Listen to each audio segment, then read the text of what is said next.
Hey guys, hope y'all are having a good day.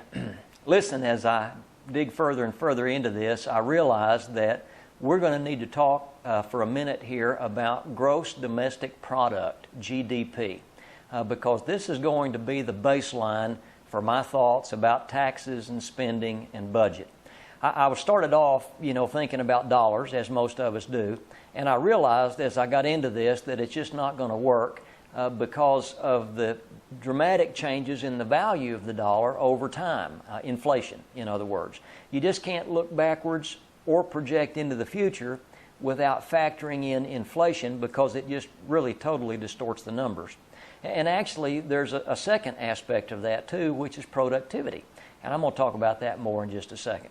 So anyway, let me explain GDP for a second. It's the sum, the roll-up of all the goods and services produced in a country. So you might call it the country's income for the year, sort of like your income multiplied by everybody else in the country.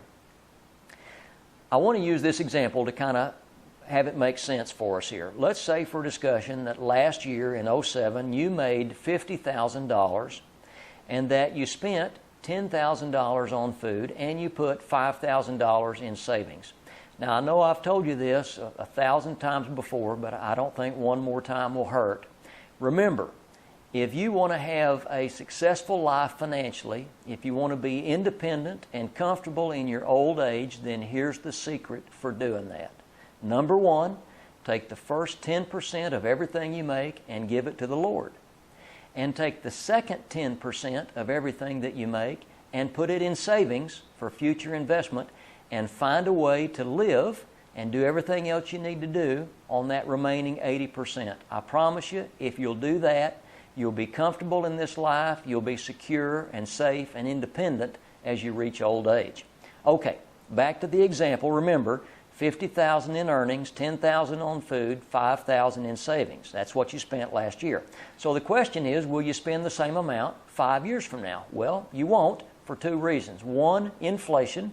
The cost of things will go up during that period of time. And two, your earnings are going to change. For example, you may start working overtime and you'll make more that way. Or you'll get married and your spouse will work, and so y'all will have more income to work with. Or in your business, you'll just be more competitive, you'll be more successful, you'll make more money. So your income will change, not just because of inflation, but because of your productivity during that period of time. And how will that affect things? Well, for example, on food, you may decide that with more money you're going to eat more steak.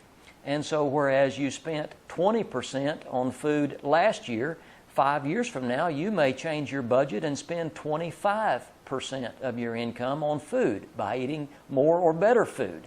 And that would be fine. That'll be a value judgment on your part. Just as long as you can afford it, that's okay.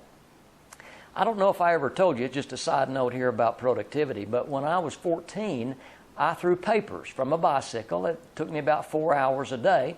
And at the time, in my state, it was legal for a 14-year-old to get a permit to ride a motor scooter. Well, I begged Mom and Dad for a motor scooter because I knew that if I had a motor scooter and I threw papers for 4 hours, I could throw 2 paper routes and I could double my income. Well, I didn't get the scooter and I didn't double my income, but even back then, I understood productivity. Well, here's the point. So over time, inflation and increases or decreases in productivity jumble up the numbers. So we're not going to be able to talk about dollars. Instead, we're going to talk about rates of taxing and spending relative to the GDP or gross domestic product. Okay, as long as we look backwards and forwards using this as the method of doing so, I think we'll get a pretty clear view of what the government's been doing for us. Or maybe more accurately, what the government is doing to us. Okay, I'm going to get into some hard numbers here with the next letter. I'm almost ready to do that, but right now I want to show you this one slide.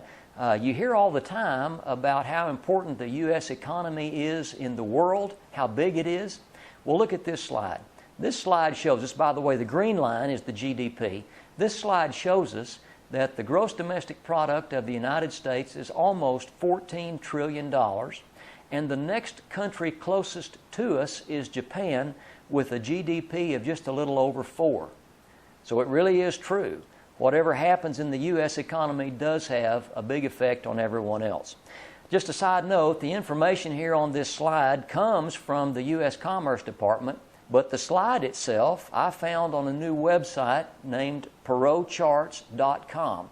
They got tremendous information there. I encourage you to go and look at that website.